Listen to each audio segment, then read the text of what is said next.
Y a recuperarnos de lesiones, a recuperarnos de todas aquellas personas que sufren migrañas repetidamente y por supuesto alguno que otro problema. Pero ¿saben cómo y con qué herramienta? Con terapias manuales. Por eso hoy nos acompaña el experto, el doctor Manuel Guzmán, para contarnos de qué se trata. Doctor, muy buenos días, bienvenido. Buenos días, muchas gracias. El placer es nuestro de tenerlo aquí, doctor, y hace poquitos días, apenas un joven de 28 años, se habló de que estaba tratando de tronarse el cuello, ¿verdad? Básicamente, y esto derivó en un derrame cerebral. Correcto. Verdaderamente, ¿qué fue lo que pasó? Si nos pudiera explicar un poquito. Claro que sí. El cerebro se nutre por medio de dos arterias, la arteria vertebral y la arteria carótida. La arteria vertebral nutre toda la parte posterior del cerebro. Cuando nosotros tenemos cualquier tipo de interrupción de sangre, de flujo de sangre hacia el cerebro, esto va a causar lo que llamamos una isquemia, que es una disminución de oxígeno en el tejido cerebeloso o en el tejido neural. El tema aquí es que, bueno, habría que analizar porque la información era un poco escueta en lo clínico, pero cuando el muchacho posiblemente tendió a hacer la automanipulación, decía que se laceró, que se rompió, se desgarró la arteria vertebral. Por tanto, toda la parte posterior del cerebro se quedó sin oxígeno. Más o menos 4 minutos dura el tejido cerebral sin oxígeno para empezar a morir aproximadamente. Lo cual quiere decir que es muy posible que ante la isquemia el tejido muriera y le provocó lo que llamamos un AVC isquémico de la circulación posterior, básicamente. Ahora, tenemos a una modelo que nos va a ayudar en este caso, doctor, para que a lo mejor usted nos haga estos traqueos, porque uno generalmente se está, ¿verdad?, estirando o haciendo traqueos cuando siente que uno está como con alguna tensión. ¿Qué es lo que no debemos hacer o cuáles podrían ser peligrosos? En realidad todos, o sea, automanipularse el cuello no es algo ¿Podrían bueno. mostrarnos un poquito, ilustrarnos con ella, por favor? Básicamente nosotros tenemos esta situación. Ajá. Por favor, joróbate un poquito. La tendencia normal, postural, patológica es jorobarse porque las fascias anteriores jalan y es la forma más común de compensar el apoyo del peso. El cerebro tiene como principio siempre mantener la horizontalidad de la mirada, por tanto, la compensación va a ser que la cabeza se levante a pesar de la espalda estar. Ya a partir de ese punto se está generando un cierre de las zonas de la posible irrigación posterior del cerebro. Ante ese cierre, cualquier manipulación, cualquier movimiento súbito puede generar una compresión. Por un lado, a manera de automanipularse no es bueno estar moviendo la cabeza y sonándosela, porque las vértebras que suenan no son las vértebras que tienen poco movimiento, son las que tienen más movimiento. Son las zonas hipermóviles. Lo que estamos moviendo, estamos fomentando que aumente ese patrón de hipermovilidad. En el momento en que una persona hace un movimiento súbito de cabeza con este patrón que te decía de compensación, que es el normal, está en una zona de compresión teniendo el riesgo de pellizcarse la arteria vertebral. Eso además del posible daño óseo, porque empieza a generar pequeñas fricciones entre unas esquinas de las vértebras llamadas facetas. Si me las pudiera, exacto, delinear aquí también para que nos quede clarísima su explicación, doctor. La arteria vertebral entra por aquí, viene por el lado, viene por este segmento y entra por aquí. Sí. Como le decía, al estar esto acercándose, la comprime. Por un lado está ese riesgo vascular, por otro lado están el posible choque de facetas vertebrales, que son estas esquinitas. Las facetas empiezan a generar fricciones, estas fricciones empiezan a generar osificaciones óseas y a partir de ahí empieza a aumentar el espacio de fricción. Esto genera lo que llamamos el síndrome facetario. Entonces también hay un fuerte riesgo de que las facetas en una de tantas choquen y se haga un trazo de fractura. O sea, si pudiéramos recapitular el caso de este muchacho, quizá no era tanto lo fuerte que se sino que digamos, como estaba de mal compuesto, por decir algo. Sí, habría que ver todo el antecedente, pero lo cierto es que sí puede ocurrir. Aquí lo vemos por detrás. Sí puede ocurrir, o sea, sí puede ocurrir alguien que no esté mal. Lo cierto es que si hay demasiada movilidad, entonces la vértebra puede desplazarse y cortar a la arteria. Por eso no ¡Qué hay que estarse peligro! manipulando. Es peligrosísimo, o sea, es un riesgo que la gente no sabe y la gente empieza, se vuelve un tic compulsivo. La gente empieza, bueno, me Uno sonó. está así, sí. Claro, Ay, y a los 2 años ya le ajá. suenan 8.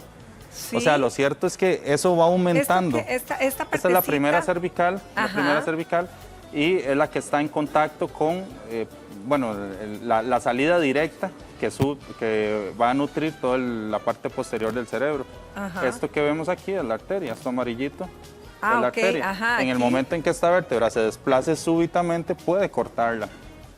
De igual forma, si a alguien le hacen una manipulación que no tiene la técnica correcta o que las características biocinemáticas o anatómicas de la persona no son las ideales, pueden generarle una lesión de ese tipo o, O sea, peor, que una uno lesión. no debería de estar tratando de estirarse o... Bueno, tal vez sí, o sea, hay estiramientos que son idóneos, pero lo cierto es que depende de las circunstancias de la persona. O sea, si nosotros hablamos de alguien que tiene un desgaste cervical importante, alguien que tiene biológicamente una edad ósea, hay personas de 30 años que tienen una edad ósea de 60 años porque han sido fumadores con sedentarismo, entonces depende de la integridad de los huesos, no hay que estar movilizando las vértebras cervicales. Hay casos en que sí, hay casos en que es muy bueno estar estirando y hay manipulaciones hechas por profesionales que conocen y que tienen un diagnóstico previo, que en esto de la columna, en general, no solo cervical, el diagnóstico radiológico previo es fundamental, es fundamental. Sin un diagnóstico radiológico previo no hay que tocar nunca la columna. Pero digamos como con un dolorcito de cuello, ¿verdad? Que uno se sienta, además como decimos, como, bueno, muchas veces con el gorila ahí o como tiecillos aquí, ¿cuál sería la recomendación?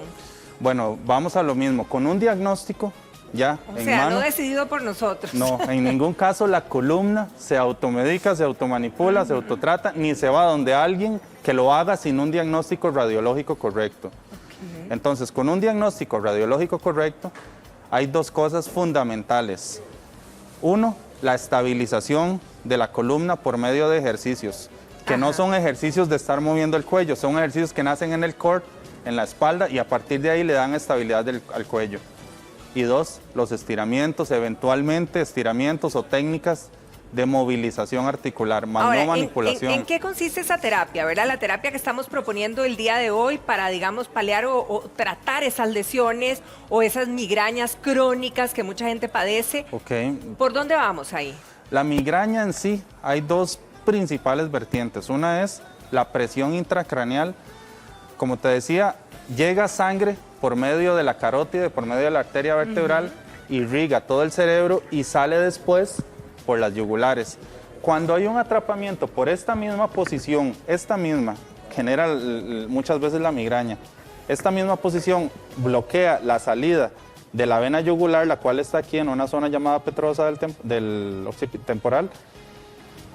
Gracias. Entonces, ese atrapamiento hace que la salida, el drenaje de salida de la sangre del cerebro sea más lento que la llegada. Entonces, aumenta la presión intracraneal por momentos. Esa presión intracraneal podemos disminuirla con técnicas manuales que generen una descompresión de la salida de la vena A yugular. pura terapia manual. A pura terapia manual. Con sensibilidad vamos viendo el acercamiento entre la primera vértebra y el lóbulo occipital y a partir de ahí podemos ir descomprimiendo con otras técnicas de tejidos blandos. Eso es una. La otra es, la mayoría de las migrañas, de hecho la mayoría vienen del estómago. El tema es que hay un factor visceral ahí que es extendidísimo, pero que genera presión sobre el músculo diafragma. Este a su vez está sujetado de C5, C6 por medio del ligamento mediastino y la presión de las vísceras abdominales muchas veces genera una tensión facial que termina creando la misma ¿Y compresión, esa el mismo terapia patrón. manual ahí sería en la pancita o la terapia manual viene desde la pancita hasta arriba? Exactamente, se mezcla todo. O sea, hay que ver los factores nutricionales como fundamentales, Claro. cómo es el estilo de vida de la persona, porque si no, todo lo manual que hagamos es caminar en círculos. ¿Una sola cita o muchas, doctor, para poder paliar esto? En realidad es una visión integral de cada caso, o sea, no se puede estandarizar depende, la respuesta sería depende. Lo cierto es que hay que ver todo, hay que ver los hábitos de vida porque definitivamente todo lo que comemos determina cómo nos vamos a sentir en un montón de aspectos, ¿verdad? Ahorita el doctor hablaba de renal, todo lo que comemos determina cómo vamos a terminar sintiéndonos en otros aspectos. Entonces, el tema nutricional es fundamental. A partir de eso, nosotros podemos decirle a una persona, podemos tener un buen pronóstico de recuperación o no. Podemos hacer toda la terapia manual del mundo, que si la persona no tiene hábitos de vida saludable en alimentación, va a caminar en círculos. En eso no hay que vender humo. Y con respecto ya a la técnica manual, sí es posible quitar esas tensiones para disminuir factores como migraña, presión intracraneal. Inclusive hay sintomatologías asociadas con este posicionamiento de la columna cervical, mareos, debilidad de los brazos, y muchas de esas cosas pueden corregirse con una buena estabilización muscular de columna y con técnicas manuales descompresivas. Excelente, doctor. Muchísimas gracias por sus mucho. recomendaciones y ya saben, ¿verdad? Con muchísimo, pero muchísimo cuidado. Que pase un feliz día, doctor. Gracias. Y muchísimas gracias también a nuestra modelo. Y nosotros seguimos aquí en Girosítalo.